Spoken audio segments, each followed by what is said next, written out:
কৃষকদের উৎসাহ দিতে কাস্তে হাতে নিজেই খেতে নেমে পড়লেন পাকা ধান কাটতে। ধান কাটলেন স্বরাষ্ট্র উপদেষ্টা অবসরপ্রাপ্ত লেফটেন্যান্ট জেনারেল জাহাঙ্গীর আলম চৌধুরী।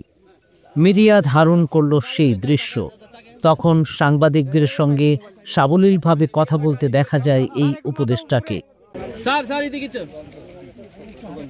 স্বরাষ্ট্র উপদেষ্টা হিসেবে বেশি পরিচিত হলেও জাহাঙ্গীর আলম চৌধুরীর হাতে রয়েছে কৃষি মন্ত্রণালয়ও। সেটা কম বেশি সবার জানা থাকলেও ধান কাটার মধ্য দিয়ে কৃষি উপদেষ্টা হিসেবে মিডিয়ায় যেন তার বড় উপস্থিতি ঘটল। 10 এপ্রিল বিকালের ঘটনা। সুনামগঞ্জ সদর উপজেলার লক্ষণশ্রী ইউনিয়ন। দেখার হাওর নামে সেখানে একটি হাওর রয়েছে। গাড়িবহর নিয়ে সেই হাওর পাড়ে প্রবেশ করতে দেখা যায় কৃষি উপদেষ্টা জাহাঙ্গীর আলমকে।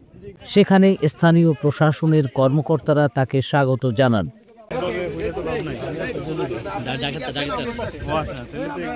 এরপর শুরু হয় হাওরে ধান কাটা উদ্বোধনের পালা। কাস্তে হাতে নেন কৃষি উপদেষ্টা, সঙ্গে ছিলেন সুনামগঞ্জ প্রশাসনের কর্মকর্তারাও। তারাও কৃষি উপদেষ্টার সঙ্গে ধান কাটেন।